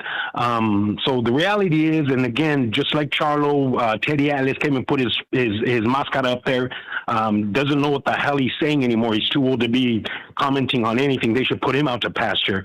But it's hype, right? It's building up a fight so that we can all spend money and bet, and they're trying to build up Bud Crawford as much as they can, but it's for naught. The reality is we know who Canelo is. We know what power is. We know what a true boxer is now. He's not a runner. He doesn't go out there and the days of Jim Lampley and Mayweather, they're done, brother. The May runner days, of course you got Skull and you got these, new black fighters that are coming up that don't know how to fight. I grew up in the era of Muhammad Ali, Mike Tyson. These were warriors. Those were Mandingo warriors. Those were boxers. Those were the elite. We don't have that no more in the black community. All we got is these guys that come out and run and look at their feet and look at their defense. Look at Mayrunner, how he defends with the what do they call that, boxing style or whatever it is, right? But it's no longer the sweet science. It's no longer, hey, those jabs, those hits, those, look at how he look at a fighter that goes up 2 weight classes and chases down Bivol. He chased him down. Canelo did, until the later rounds when, Bivol just used his weight against him. But again, I want to thank you for giving us a voice and bringing reality to sports in America that have become scripted. I don't watch basketball no more. Now, understand, I was a college football player. I don't watch football no more, because it's all bought and sold. Nothing is true sports in America no more, because of the reality, right? So again, I just want to thank you, brother. All right, man. Thanks for calling, and yeah, thank you for supporting the show by you watching it. All right, call back again. All right, we want to hear more from you. You got it, brother. Thank you. All right. Another great call, bro. Great call. Hey, Bucho. Yeah. There's yes. There's a shout out to Mr. Pelaracas. He just donated via the Buy Me a Coffee app. He says, and I already wrote it down, but he says, Canelo will deserve a decision and with a knockdown in there, but he will get robbed Kovalev Ward 1 style. Can you write it down? There you go. I already wrote it down. Yes, like I said. Perfect. We'll get more phone calls here. Yes. Just go ahead. Oh shit! I'll just say I'll disagree. I like that the last caller, but I will disagree when he says there's no more good American fighters. There are some action-oriented fighters like Abdullah Mason, Jarana Ennis, Brian Norman. So they're out there. But they don't get as much shine as some of the back foot bitches. Yeah, they're right. They're still there's good boxers all over the place. I mean, but things are changing. Things are changing. All right, 260. You're on the air. 260. What up, BDA? Are we giving predictions for the fight? This is Bucho, and I'll take your prediction if you want. Yes, sure. All right, I got Bud by stoppage, 6 rounds or under. Wait, who is this? What's your name? Sosa. Huh? Sosa. Sosa? Yeah, Sosa. It's a new caller. I've been listening to the show for about a year. Okay. Kaiser Sosa. You said Bud by stoppage? Yeah, 6 rounds or under. Okay. Can you break that down, or why do you think? So you don't think the weight obviously is going to be a factor, right? No, I just think Bud is different, and Canelo has holes in his defense. You're just fucking. Okay, stop trolling, man. You gotta be serious here. I was fucking with you. No, I'm gonna be dead serious. I just wanted to troll for a little bit because that's what it sounds like. I actually fell for it. I fell for it at the beginning, man. Yes, go ahead, BDA. Well, first of all, it worked because he was very it worked because he was being deadpan with it. And I just want to say, you think Omar was a stoolie because Sosa said so? Oh yeah. No, but I think you believed him. You believed that lie. I think I got Canelo by stoppage. All right. In all seriousness, I got Canelo by stoppage. I would say around 5 through 8, and I think it's Bud's pride that's gonna get in the way. He's gonna get clipped, and then he's gonna throw out the entire game plan and just start swinging for the fences. And I think that's what Canelo's gonna get him. Yeah. No, I see that. Some people are saying that Crawford's going to be running. I think he's going to want to exchange at some point, get his get back, as they say, get his get back. And when he tries to get his get back, he's going to get knocked out. Yes. Or he gets dropped. He gets up and he just kind of throws everything out the window and just starts swinging again for the fences, and then he gets stopped. Yeah. I think that's what I seriously see happening between rounds 5 through 8. Okay. Yeah. I think his pride is going to get in the way. I'm going to write it down because of his pride. All right. Anything else, Kaiser? No, that's it. No, I appreciate the phone call. All right. Thank you for calling. Take care. All right. Jump to in the chat says, tell Sosa I keep this guy on nice for him. Yeah. Is he going to end up like Sosa? Is he going to do the same way? Yeah. All right. Let's like Omar, hanging from an helicopter. Oh, yeah, you're right. Wait, who was Sosa then? Sosa? Sosa was the boss, the main guy from Bolivia. Oh, you're right. Yeah, he never died. Yeah, right. I was thinking about the other guy. Bucho hasn't seen that movie since fucking 20 years or so. Oh, man. Yeah. Let's take a phone call here. 858, you're on the air. 858. Oh, wait. Sorry. 858, you're on the air. 858. Hello? Yes. Hi, BDA. How are you? This is Bucho, but... can you hear me okay? Yes, ma'am. Go ahead. Okay. All right. I just wanted to comment on a few things. One of them was Canelo's slow feet. A lot of people talk about how he's slow, but I don't think people take into consideration, like I don't know if people have golfed or if they've ever tried golfing, but golf is all upper body, and he's like practice golf, like that's his jam, right? Golfing, and then it's also horseback riding. Like Canelo really, like if you watch the Bivol fight with no sound, and play in slow motion, every single step that Bivol does, moving forward, moving backwards, like Canelo literally takes every step with Bivol. Like his lower body might be slow, but he doesn't need to because that's his style. He doesn't need to be fast and skipping around. Like for what? He's coming forward. He's pressure fighting. So why would he need to be like running around and skipping? Like the slow feet is by design. Like we've seen him need to move around, and like in the first fight of the Triple G, we saw him like use legs. But since then, he doesn't really like. He's kind of mastered cutting off the ring. And if you want to talk about how he didn't cut off the ring in the skull fight, if you look at this ring, if you look at the size of the ring, you can see that the ring itself had 4 dividers that split off each side of the ring. So if you look at it, and if you go back and you watch that size of the ring compared to, say, like the Spence fight with Errol Spence, or even the ring with Billy Joe Saunders, because he requested a larger size ring, the size of the ring with Skull was like gigantic. 4 dividers per side of each side of the ring. So, and again, he's fighting in the morning. He wakes up. He's got to do a fight. Like, I don't really think that Canelo was even that excited to do that fight. To come wake up, He's doing that, and then he's got this guy who doesn't want to engage. So, like, if I was Canelo, I would probably be fighting the exact same way. You're just chasing some guy around the entire fucking night. It's like, or morning. So, like, I wouldn't fault him too much for that, or, like, take too much away, or, like, base his whole career off of, oh, he's slow, or, oh, he doesn't know how to cut off the ring. No, it's just like you have to consider the whole entire gamut of how that fight played out. And also, if you watch that fight in slow motion with no sound, you'll see that every single time Canelo landed a body shot, like, Skull took off running, like he's like out of there and skipping and running and skipping to my lose. So, like, he's all he wanted to do was survive and make it to 12. Same with Charlo. If Charlo would have engaged, he would have possibly gotten knocked out. Charlo did what he had to do to not get knocked out and make it to the 12th round. So anybody that's trying to, like, literally sit and engage and, like, stay in the pocket with him, they're going to get knocked out. And that's what Canelo wants to do at this point in his career. He doesn't want to chase you down, but if he has to, it's just going to be one of those slow nights of chasing you around and watching. And, if you can handle his shots, but that's what you're... These people think that Crawford's going to be able to... these people think that Crawford's going to be able to just move around Canelo, run circles around Canelo and outbox him. But I don't think he can. I don't even think that's his style. And he even had Bivol on the back foot.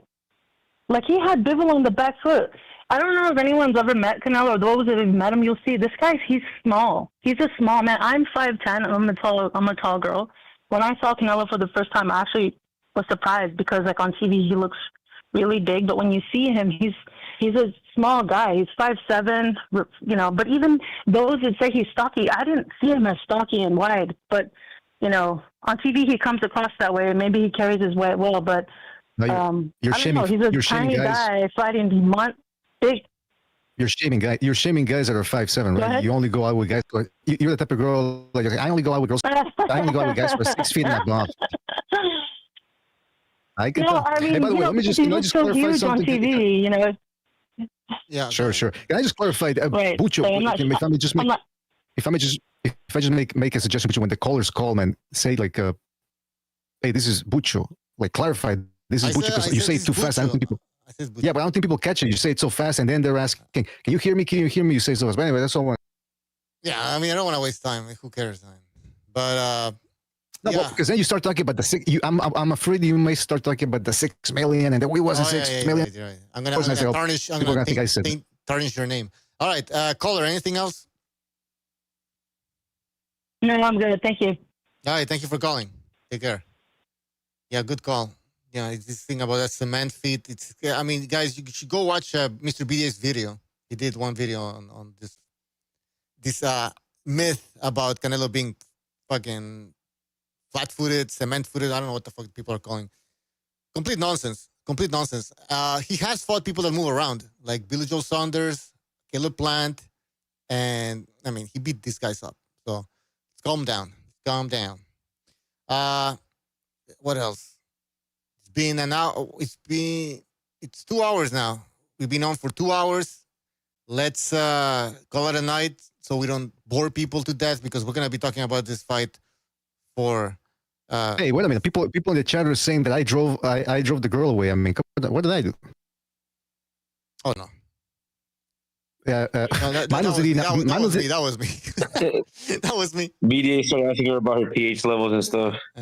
Yeah, if I start, hey, listen, I didn't ask her about her feet or anything. If I would have said like, "Are you do rings or something?" I mean, that would have been creepy. I would have You're like, still tried it. 10, huh? What's the shoe size looking like?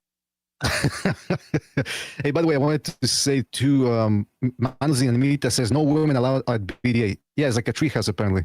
Yeah, the connection is fucking up, by the way, because you sound like double speed all of a sudden, like. Yeah, that's what people said in the chat. What the fuck? Yeah, because it sounds like all of a sudden it says like that. You sounded that way too, man. I think it's fucking Discord. We gotta find man. Oh no, I see it. Look, Discord is turning yellow now. Now green. Fucking piece of shit. Okay, so there's a delay that builds up, and then what ends up building up comes out fast. It's like whatever. By the way, people in the chat says, "Miles in the mid, this is that's right, BDA. Let's keep the women out of this realm." Earl Stevens says, "BDA, ask her body count." I did no such thing. I don't go around asking women. You guys are sick, when a woman comes, when the woman gets around here, people start acting weird, man. Fucking monkeys. Jesus. Chitlin says, "BDA got sweaty." I'm always sweaty. What are you talking about? I'm sweaty now. Hawker Mustang says BDA is 5'5", but he only dates women that are at least 6 feet or above. I remember one time somebody said in the chat that somebody said Mr. BDA is 4 feet 11 inches tall and he has a ponytail. I was like, I'm a midget with a ponytail. Oh man, a ponytail. Who the fuck has a ponytail? All right, there's more comments. I'm not even gonna read them. Man. People are being way too dirty. Fucking animals in the chat, man. Shout out to the Goon Army out there. All right. Yeah, let's call it a night, guys. Let's call it a night. Thank you. All right. I'm gonna hang up here. All right, guys, on YouTube, thank you for being on the show. If you enjoyed the show, hit the like button and subscribe, and we'll see you on the next one. Take care. See ya.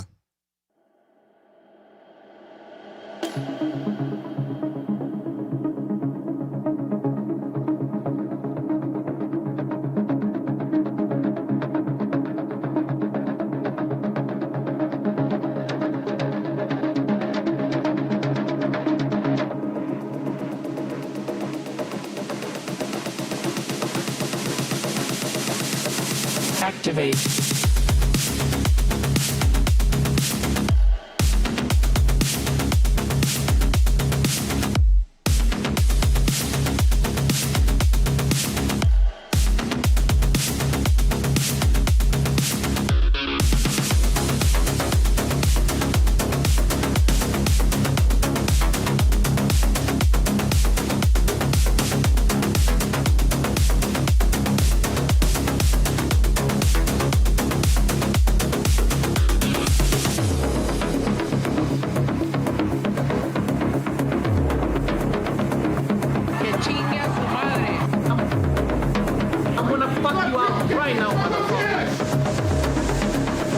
Don't make excuses. Activate. Don't make excuses.